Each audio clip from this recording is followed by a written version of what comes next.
ഒരു ദൈവീക ചൈതന്യത്തിന്റെ ബ്ലെസ്സിങ് കൊണ്ട് മറ്റുള്ളവർക്ക് ഒരു ഉപകാരപ്രദമായി ജീവിക്കാൻ പ്രേരിപ്പിക്കുമെങ്കിൽ, അവരെ ആത്മഹത്യകളിൽ നിന്ന് പിന്തിരിപ്പിക്കുമെങ്കിൽ, മനുഷ്യന് സൗഖ്യം ലഭിക്കുമെങ്കിൽ അത് വലിയൊരു കാര്യമല്ലേ? അപ്പൊ അതിന് എൻ്റെ ശരീരത്തിൽ വരുന്ന ശക്തിയെ കാണാനായിട്ടും അത് കാണുമ്പോൾ ഭയങ്കര വൈകൃതമാണെന്ന് വിചാരിച്ച് ഞാൻ പ്രചരിപ്പിക്കാതിരുന്നാൽ അതൊരു വലിയൊരു ശക്തി ചൈതന്യമാണെങ്കിൽ ആ സത്യമായ ചൈതന്യത്തെ മൂടി വെക്കാൻ ഒരു മനുഷ്യൻ എന്ന രീതിയിൽ എനിക്ക് അവകാശമില്ല. എൻ്റെ ഭാര്യയ്ക്കും മക്കൾക്കും അല്ലെങ്കിൽ മറ്റുള്ളവർക്കും അത് എത്ര അരോചകമായി തോന്നിയാലും, എനിക്ക് അരോചകമായി തോന്നിയാലും അത് പ്രചരിപ്പിച്ചേ പറ്റൂ. അതെൻ്റെ ഡ്യൂട്ടിയാണ്, അതെൻ്റെ നിയോഗമാണ്. അതിലെനിക്ക് ഒരു തരത്തിലുള്ള വിഷമങ്ങളില്ല. നിങ്ങൾ എത്ര വേണമെങ്കിലും എന്നെ കളിയാക്കിക്കോ.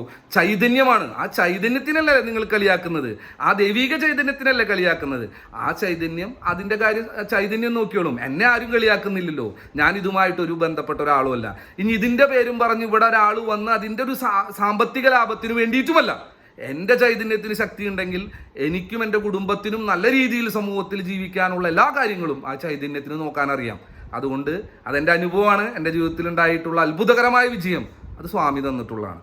പിന്നെ ഞാൻ എന്തിനു ഭയപ്പെടണം? പിന്നെ ഞാൻ എന്തിന് വിഷമിക്കണം? അപ്പോൾ എല്ലാവരും വിജയിക്കട്ടെ.